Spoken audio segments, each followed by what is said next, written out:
Mildred, beaming, raised her glass at the church social. Frank and I are thrilled to announce we've accepted an offer on the house. My beer glass nearly slipped. The room buzzed with congratulatory murmurs. Mildred soaking it in, her eyes never meeting mine. My chest tightened, a cold knot forming. I was homeless, and she hadn't even told me. "It's for the best, darling," she whispered, her smile chilling. The quiet ache of 60 years had settled into my bones, a slow, insistent throb that intensified with each passing season. My golden years, as some called them, felt less like a gleaming sunset and more like a perpetually overcast afternoon. I had imagined something different, something with more shared laughter, more easy silence between Mildred and me.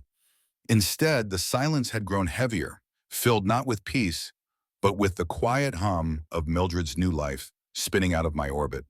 Her new social circle from the Temple Gardens community had swallowed her whole. Betty Jo and Carol Ann were names I heard constantly, their conversations bleeding from Mildred's phone into the once quiet spaces of our home. They went to luncheons, to craft fairs, to endless coffee mornings. Mildred would leave early, returning late, her face flushed with a new kind of energy I rarely saw directed at me. I'd watch her drive off, the blue sedan disappearing down the street, and the house would feel too large, too empty, even with me in it. I often thought about the future, about moving to a smaller place, but not like this, not feeling so discarded. Mildred's early retirement had been another turning point, a financial shift we hadn't truly navigated together.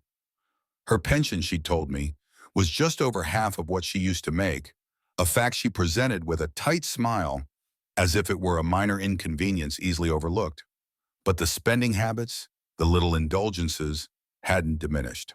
New outfits for her Temple Gardens outings, dinners out with Betty Jo and Carol Ann, the occasional weekend trip I was not invited on, or sometimes not even informed about until she was packing.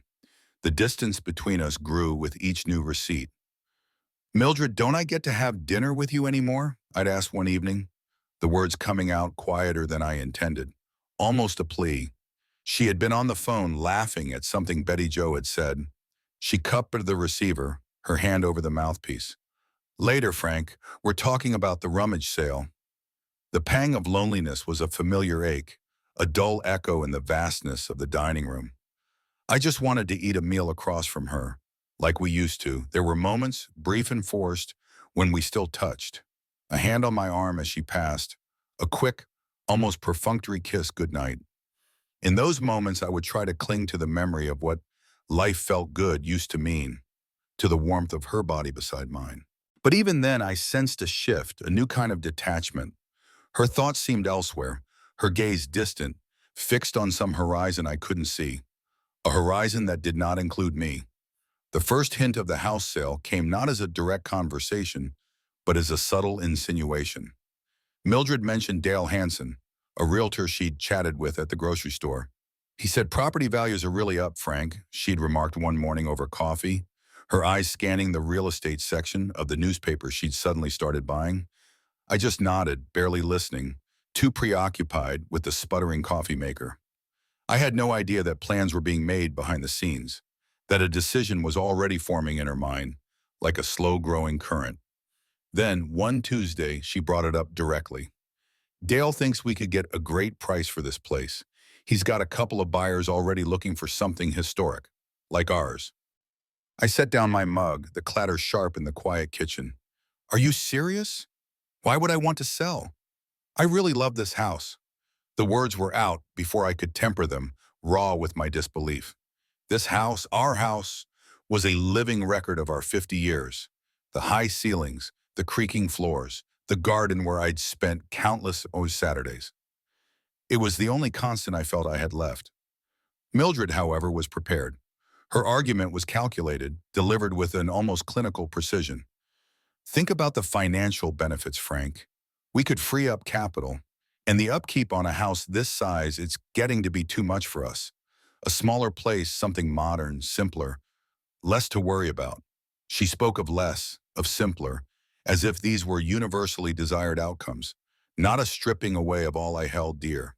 Her voice was calm, reasonable, unyielding. I listened, weary and worn down by the quiet attrition of her new life. The energy for a fight wasn't in me, not anymore. All right, I conceded, my voice raspy. I'll meet him. Let's hear what Dale Hansen has to say about these offers. The words felt heavy on my tongue, a reluctant surrender. I knew then in that moment that my control over our shared life had slipped, entirely and irrevocably. It wasn't just about the house. It was about everything. Dale Hansen came 2 days later, a smooth man in a tailored suit, smelling faintly of citrus. He walked through our rooms with an appraising eye, pulling out his tablet to show us projections, comparables, and the tremendous interest in our neighborhood. He confirmed it. Our historic home was already on the market, had been for a week, and yes, he had 2 solid offers in hand. Just like that, without my knowledge, the anchor of our lives, the symbol of our past, was a commodity. Mildred sat beside me on the sofa, her posture rigid with an excitement that bordered on glee. She leaned forward, asking Dale specific questions about closing costs, about the timing. Her face glowed, a subtle flush on her cheeks, her eyes bright with anticipation. I watched her, watched the way she vibrated with this new purpose, this new future she was so actively building.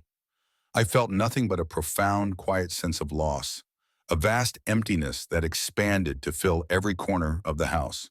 She was moving on, and I was just being moved. The new retirement community felt like a temporary lodging, not a home. Our compact apartment, all muted tones and sensible finishes, held none of the character of the historic house. Outside, the landscaping was neat, the paths clean, but the trees were young, offering little shade. No sense of history. Mildred, however, had rooted herself quickly, her days filled with bridge games, craft lessons, and luncheons. My unease deepened with each passing week, a slow seep into the foundations of my quiet existence. She started looking different, too. New blouses appeared in her closet, brighter colors than she usually wore. Her hair, always meticulously styled, now had a softer curl. There was a certain spark in her eyes when she spoke of her outings, a kind of restless energy I hadn't seen in years. When I commented, she'd wave a dismissive hand. "Oh, it's just the new friends, Frank. And the activities. Keeps you young, you know." Her voice held a note of something like defiance. "Your dinner is in the microwave," became a phrase as common as "good morning." Mildred would leave early, sometimes before noon, and return well after dark. The hum of the microwave became the soundtrack to my solitary evenings. I'd sit at the small dining table, eating reheated casseroles. The apartment quiet around me save for the faint sounds of television from a neighbor. I tried to join her once at a community potluck. Mildred introduced me to Betty Jo and Carol Ann, their smiles polite but fleeting. They talked about people I didn't know, events I hadn't attended, inside jokes that sailed over my head. I sat on the edge of conversations, a mute observer. Mildred, laughing animatedly, seemed to forget I was there. I felt like an exhibit, a relic. After an hour, I excused myself, claiming a headache. She barely noticed me leave. It was clear I was an outsider in her new, energetic world. One evening, I called her just after 10. "Mildred, you coming home soon?"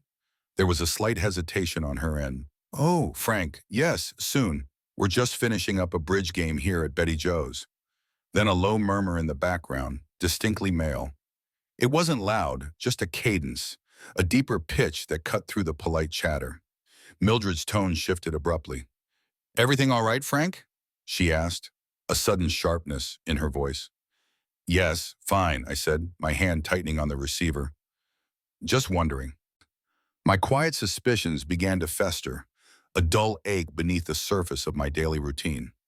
The male voice, the slight pause before she answered, the sudden shift in her demeanor.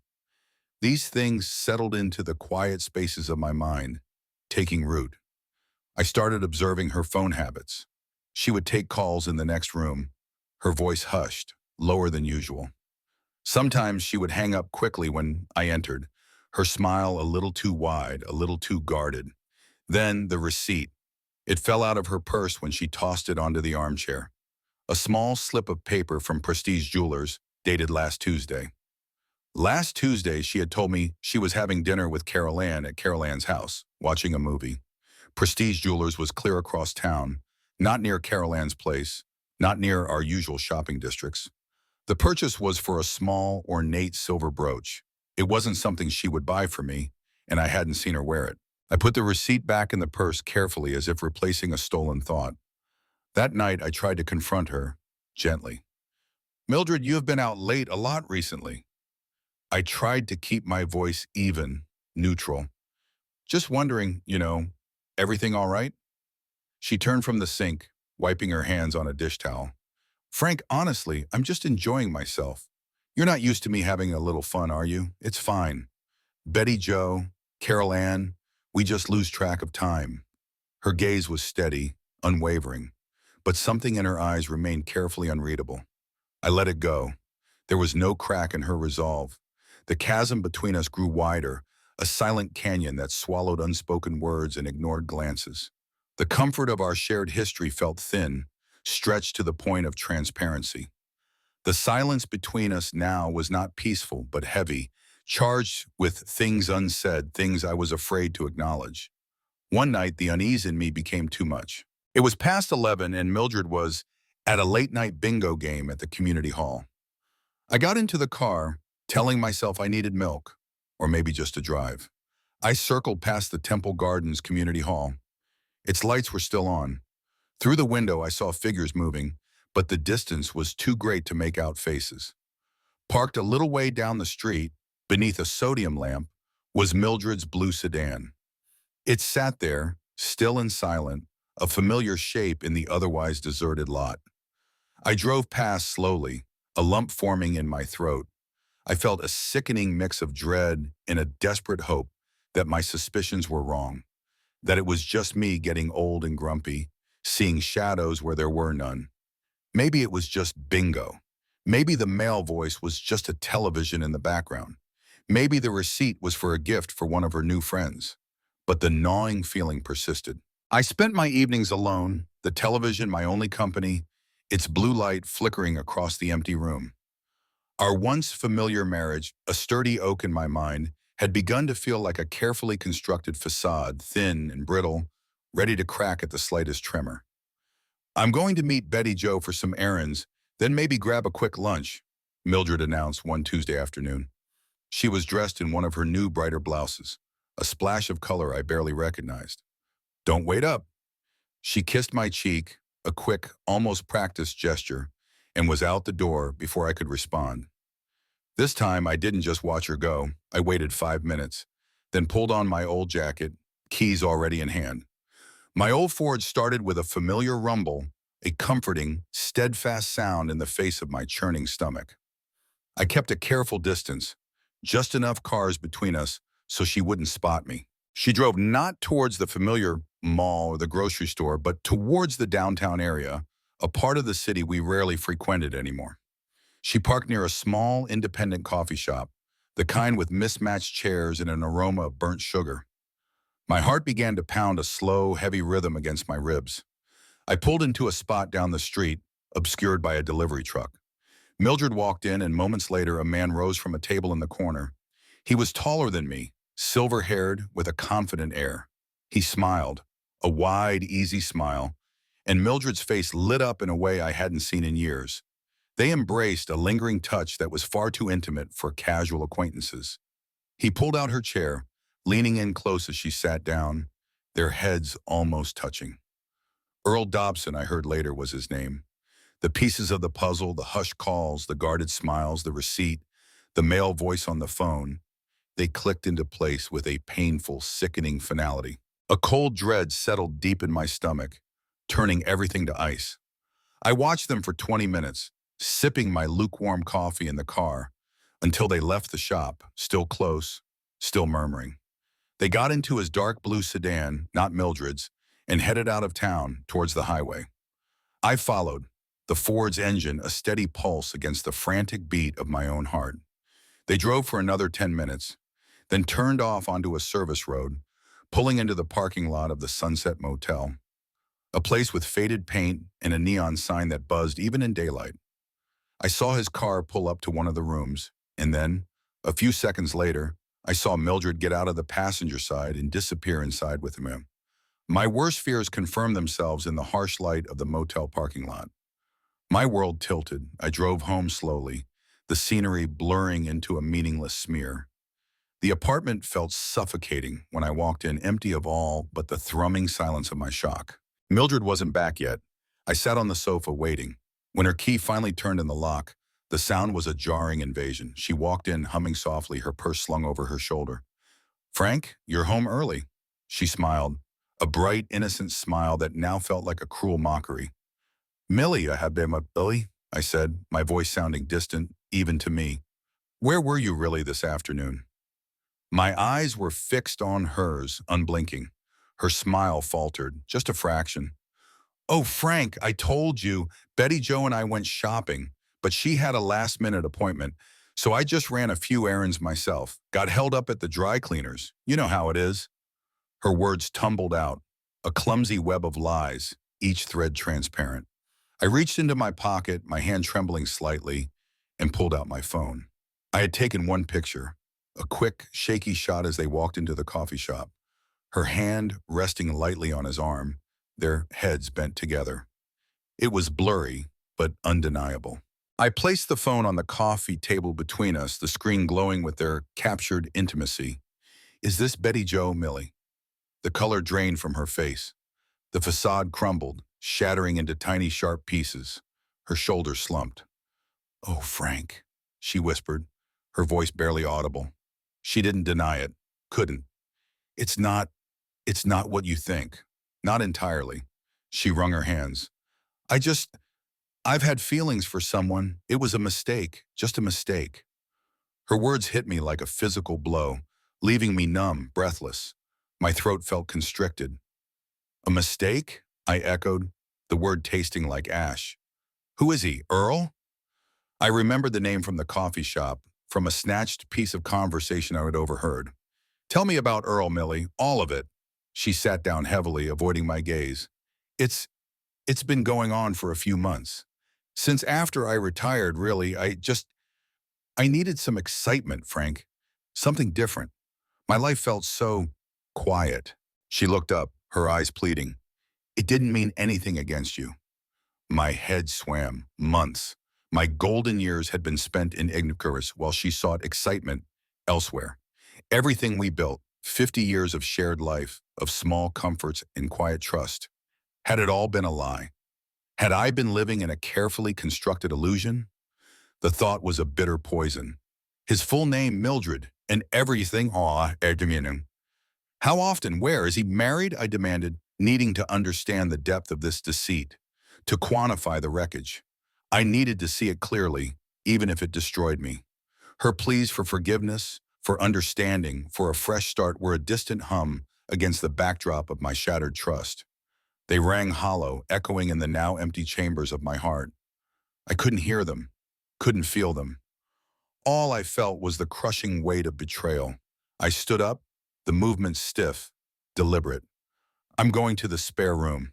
Well, I didn't wait for a response, didn't look back. I just walked away, the apartment now a mausoleum, filled with the ghosts of a life I thought we had shared. The apartment became a landscape of silent tension. Every creak of the floorboards, every clink of a dish, seemed amplified, carrying the weight of unspoken accusations and raw hurt. We moved through our days like ghosts, parallel lines that never touched. Sleep became a luxury I couldn't afford. My nights were a torment of replayed conversations, Mildred's excuses, her guarded smiles, the fleeting male voice on the phone. Each memory twisted the knife, making me feel foolish, blind, a simpleton who had missed every sign. I tried to maintain a semblance of normalcy. I'd make my coffee, read the paper, go for my usual walk. But my eyes saw Mildred through a new, painful lens. Her morning routine, once a comforting rhythm, now felt like a performance. Every gesture, every word was colored by the knowledge of her deceit. Mildred, for her part, tried to apologize. "Frank, I'm so sorry. I truly am." Her voice was soft, hesitant. I wasn't feeling appreciated, Frank. Not like I used to be. And retirement was harder than I thought, more empty. Each explanation, rather than soothing, felt like another infuriating insult. Was my appreciation measured by her desire for excitement? Was her infidelity a reflection of my failings? I just nodded, the words lodging in my throat, unable to articulate the depth of her self-serving excuses. One afternoon, I called Ben.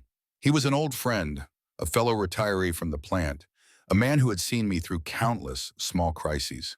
We met at the Greasy Spoon on Main Street, the one with the chipped mugs and the good coffee. I told him slowly, carefully, avoiding Mildred's name initially, speaking of someone I know in a difficult situation. I laid out the bare bones of the betrayal, the loyal, the motel. Ben listened, nodding occasionally, stirring his coffee. When I finished, the silence was heavy. "Well, Frank," Ben said finally, his voice gruff but kind, "that's a hell of a mess. You got to decide what you want. What are you going to do?" His advice, though well-intentioned, felt distant, almost academic.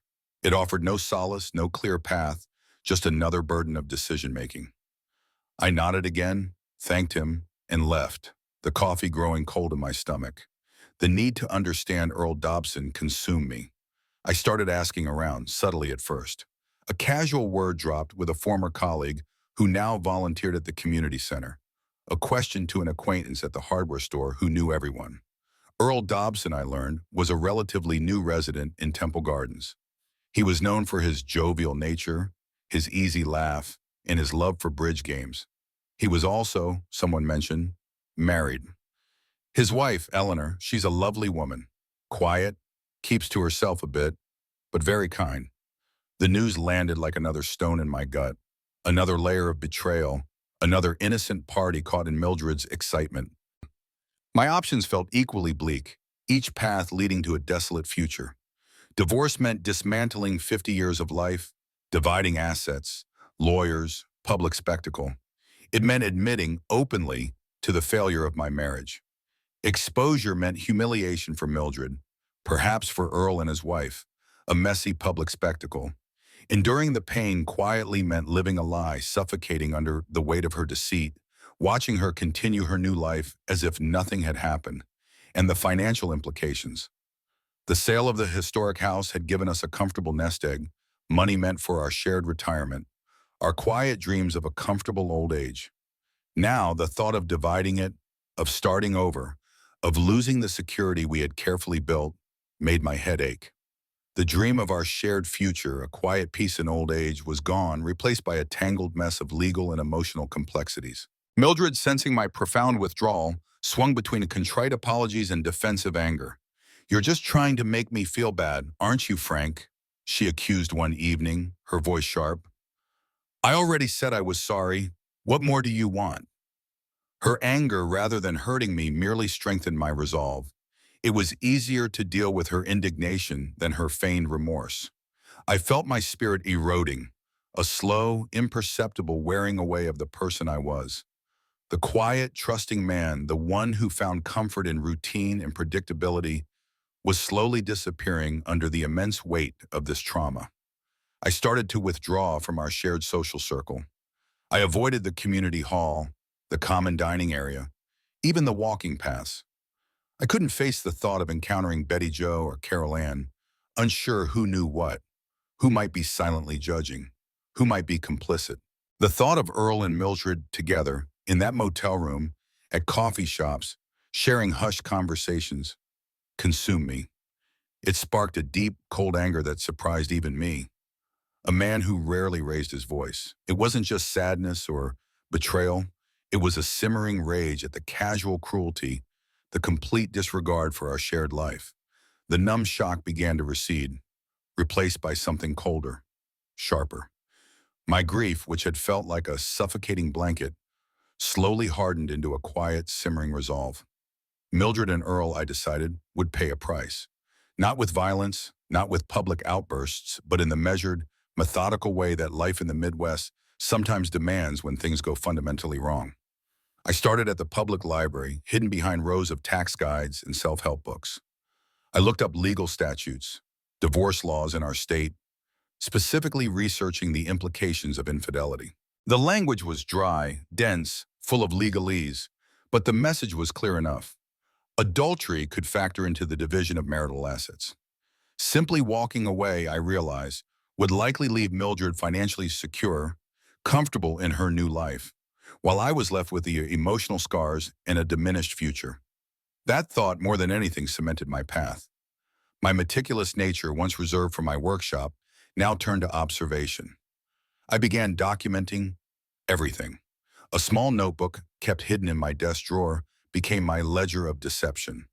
I noted when Mildred left, when she returned, her excuses, the telltale hum of the microwave. I started checking bank statements, credit card bills, scrutinizing every line item. New clothes, dinners out, the discreet charge from prestige jewelers I'd already found. Each was a small piece of evidence, building a case. The thought of Earl's wife, Eleanor, still nagged at me. Should she know? Was it my place to deliver such a crushing blow? I weighed the ethical dilemmas against my own desire for justice, for a true reckoning. Eleanor was an innocent party, caught in the wake of Mildred's actions. Part of me felt it was cruel to involve her, but another colder part felt that a shared truth, however painful, was preferable to a comfortable lie. And if Earl's life was disrupted, it would certainly disrupt Mildred's too. I remembered too Mildred's persistent financial request before her retirement. The new car, the renovations to the historic house, the trips, her pension, she'd lamented, was just over half. Had her spending, her desire for more, contributed to our need to sell the beloved house in the first place? The dots began to connect, forming a clear line from her insatiable desires to the dissolution of our shared life. The thought brought a new surge of cold anger. I made an appointment with a lawyer, a quiet man named Mr. E. Peterson, whose office was on the second floor of an old building downtown. He listened to my clipped, factual account, occasionally taking notes. He spoke of protecting my assets, of establishing separate accounts, of careful planning. Don't do anything drastic just yet, Frank, he advised, his voice calm. I followed his advice, discreetly shifting a portion of funds into a personal savings account, preparing for what might come. My notebook became more detailed. Dates, times, locations. Tuesday, 3:15 p.m., coffee shop with Earl. Wednesday, 10 o'clock p.m., Mildred called from Betty Joe's, male voice and background. Last Tuesday, prestige jeweler's receipt, motel parking lot sighting. I was crafting a narrative, a timeline of her deception, piece by agonizing piece. My old friend Ben noticed the change. We were having coffee again, weeks after our last conversation. You look different, Frank, he observed, peering at me over his mug. Got a glint in your eye. You look like you're cooking something up. I just offered a tight smile, a slight nod. He was astute. Mildred, however, remained oblivious. My silence, my withdrawal, she seemed to interpret as resignation, lingering hurt, perhaps even a sign of my own failing health. She still left notes about dinner, still offered perfunctory apologies, still pursued her new social life with the same energetic abandon. She never asked what I was thinking, never pressed for the truth beyond her initial, self-serving confession. I started making strategic phone calls, not directly accusing, but planting seeds of doubt. Mildred's out again tonight, I might mention casually to a mutual acquaintance when asked if she was home. Always with her new friends. She's certainly found her stride since retirement. A subtle emphasis on new friends, a slight inflection on stride. Nothing overt, just enough to make them wonder, to watch. A chilling clarity settled over me. It wasn't about raw revenge, not entirely. It was about a fair reckoning, about ensuring that the scales, so violently tipped by her betrayal, were brought back into balance. It was about dismantling the comfortable life Mildred had built, not just on my trust, but on the foundation of our shared future, a future she had so carelessly thrown away. This determination became my new purpose. Stick around to the end to see how life's costly choices unfold. The plan, meticulously assembled in my head and my small notebook, was put into motion with the quiet precision of an old craftsman. First, the letter. I typed it out, carefully in a public library, leaving no fingerprints on my own computer. It was addressed to Eleanor Dobson. The words were clinical, factual, detailing key dates and locations, the motel's name, the coffee shop. I enclosed a copy of the prestige jeweler's receipt, the one for the ornate silver brooch. It implied a purchase for someone other than her husband, a hint of luxury he might not have explained. I felt no joy in it, only a grim necessity. Next, I arranged a meeting with the board of directors for the Temple Gardens community. My reason, I stated, was to discuss concerns about the general decorum and ethical conduct among certain residents, which may impact property values and community harmony. They listened, a panel of polite older faces.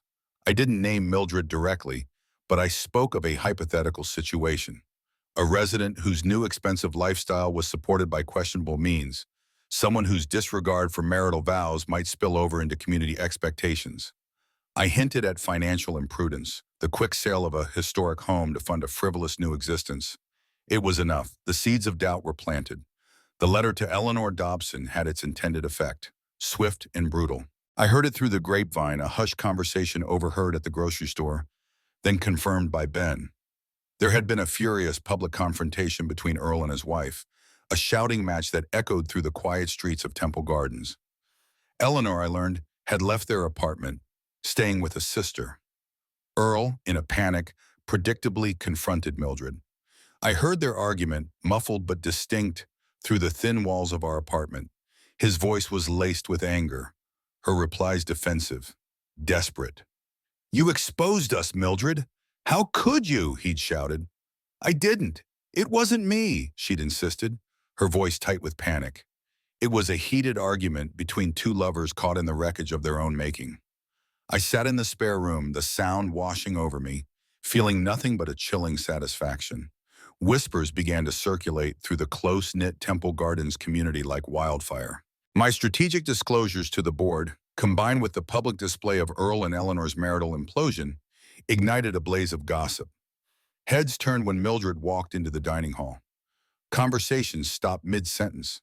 Her friends, Betty Jo and Carol Ann, slowly but surely distanced themselves. I saw Betty Jo make a point of avoiding Mildred in the laundry room, her gaze fixed on the spinning clothes. Carol Ann suddenly had urgent errands whenever Mildred approached. The comfortable life Mildred had built on my trust and her lies was visibly collapsing. Dale Hansen, the realtor who had so smoothly handled the sale of our historic home, also caught wind of the rumors. He was a professional, but his business relied on reputation, on the polished image of his clients.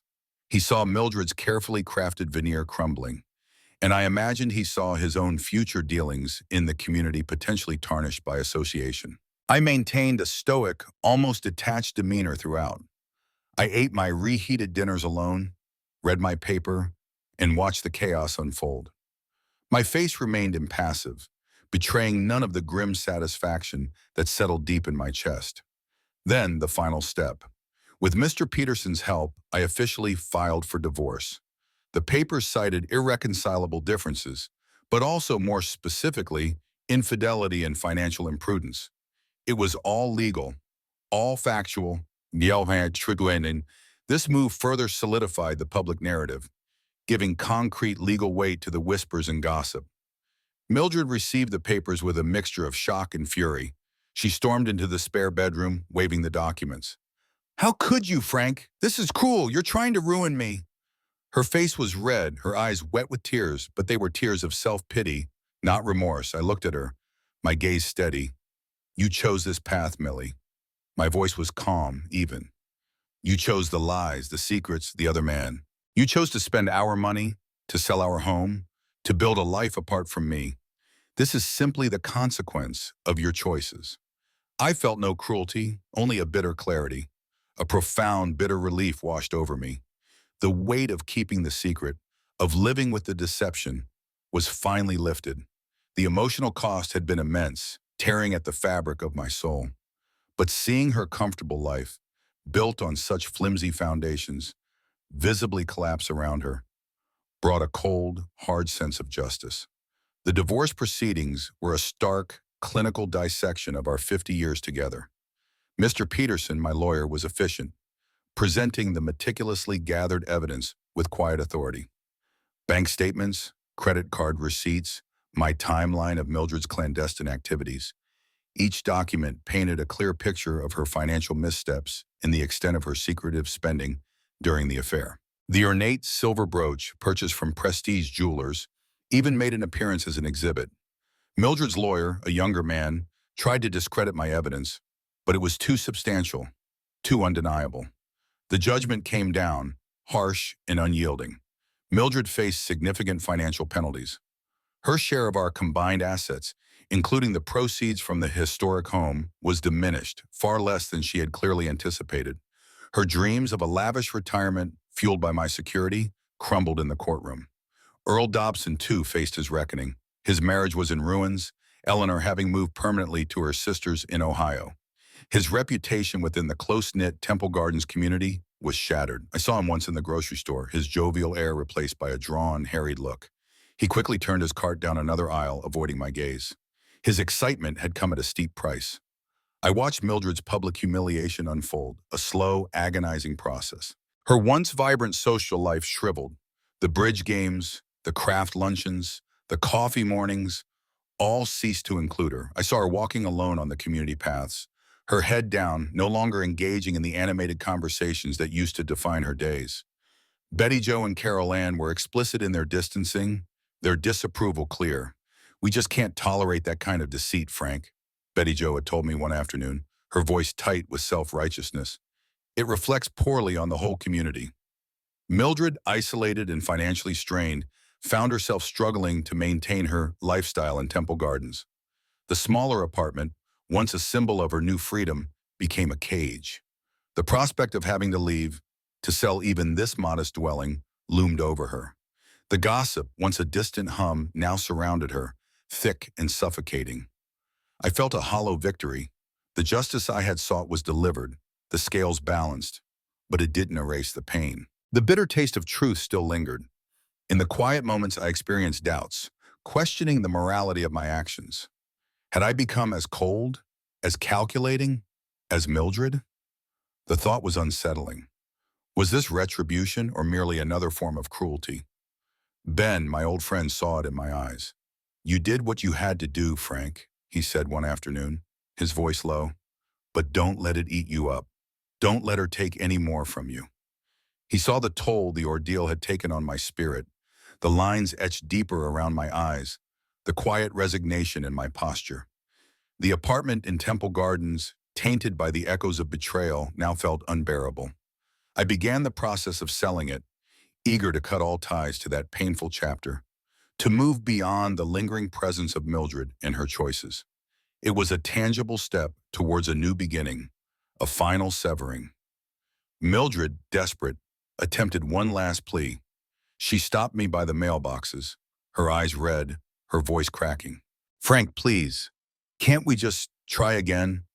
We had so much. I made a mistake, a terrible mistake. But we can fix this, can't we?" Her hand reached out, trembling.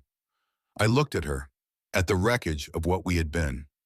"There's nothing left to save, Millie," I said, my voice quiet, firm. "It's gone. You made sure of that." I walked away, the finality of my words hanging in the air between us. I started planning my own future, a life free from deception. It would be a quiet life, perhaps in a smaller town, away from the watchful eyes of Temple Gardens. It would be a life marked by the deep scars of betrayal, a permanent reminder of the fragility of trust. But it would be my life, on my terms. The community watched our dramatic unraveling, a cautionary tale whispered in hushed tones, a stark lesson in secrets in their inevitable consequences. I left Temple Gardens with a quiet sense of finality.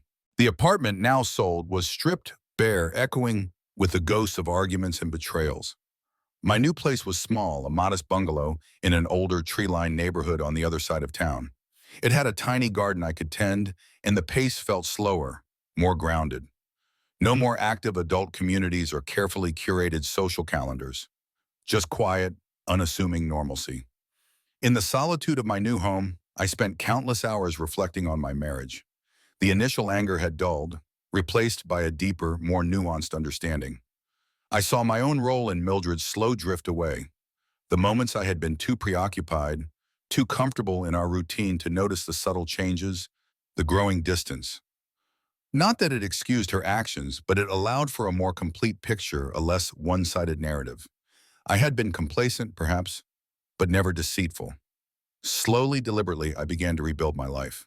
I dusted off my old woodworking tools, setting up a small shop in the single-car garage.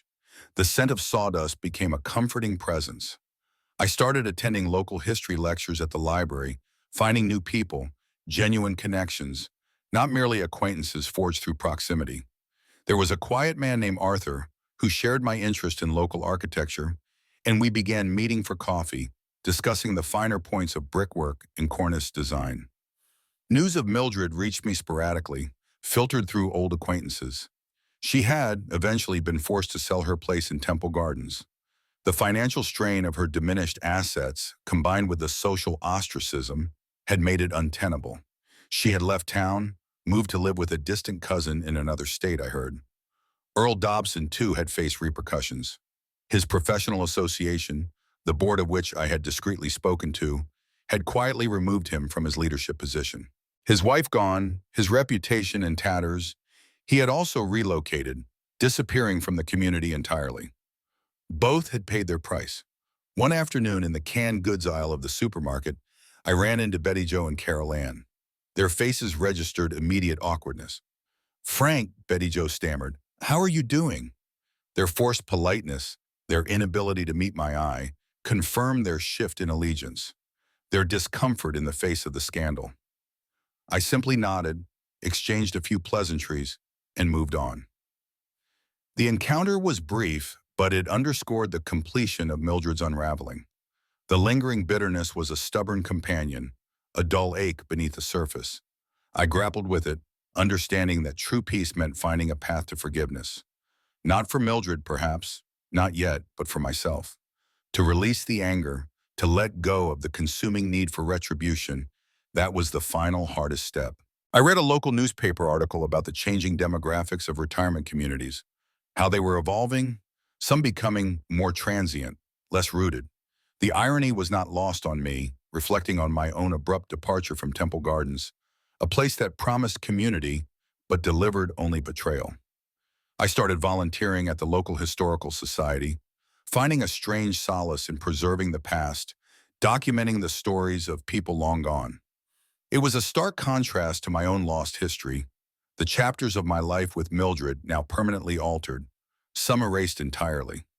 It felt good to contribute, to safeguard something tangible. Sometimes I would drive past my old historic home, the one we had sold. A young family lived there now, children's toys scattered on the lawn, new life blooming in familiar spaces. I found a strange peace in its continued existence, its enduring beauty, even without me. It was a reminder that some things, some places, continue, regardless of personal upheaval. I realized that while I had exacted a price, the true cost of betrayal was paid by all involved, in different ways. My heart was scarred, my trust broken. Mildred was isolated, her dreams shattered. Earl's life too had been upended. No one truly won. I found myself more guarded, more cynical about relationships, a shell forming around my heart, but also, paradoxically, more appreciative of honesty, of the simple, unadorned truth. A quiet sense of liberation slowly began to replace the heavy burden of revenge. The wounds, I knew, would never fully heal, but they could scar over, allowing new growth, a new, quieter version of Frank to emerge. Years folded into each other, creating a new landscape for Frank. He found a quiet rhythm in his small bungalow, days marked by the scent of sawdust from his workshop and the steady drip of his coffee maker. Solitude, once a bitter companion, became a comfortable friend, filled with simple pleasures. A well-tended garden, a finely crafted piece of wood, the deep satisfaction of a quiet evening. Snippets of Mildred filtered back occasionally. Rumors of a solitary life, of struggles in a distant town. He felt no desire to reconnect, no urge to revisit the wreckage. Instead, he cultivated new friendships, men who valued authenticity and straightforwardness, free from the pretense that had poisoned his past. He realized his actions, though born of immense pain, had prevented him from being further exploited, reaffirming the difficult choice he had made. Frank volunteered, mentoring younger men grappling with marital difficulties, sharing his story with carefully chosen wisdom, not bitterness. He reflected often on the nature of love and trust, understanding their immense value and terrifying fragility. He took up painting, capturing the melancholic beauty of the Midwestern landscape, The vast, open skies reflecting the long journey of his own heart. The scars remained, deep and unyielding, but they no longer bled. A profound sense of self-respect, for having faced the brutal truth and acted upon it, anchored him. Joy returned in small moments. A perfect sunrise, the turning page of a good book, a quiet conversation with a new friend. He understood that paying the price meant more than just financial or social ruin. It meant the irretrievable loss of a shared history, a future that would never be. Frank made peace with the pendant, not by forgetting, but by integrating it into the fabric of the man he had become. He sometimes wondered about Mildred, not with anger, but with a detached curiosity, recognizing the stark choices that had led them both down such separate, difficult paths. The quiet strength he had forged after the betrayal defined his later years. Looking out at the expansive Midwestern sky, a weary peace settled over him, knowing his story, though painful, was profoundly his own.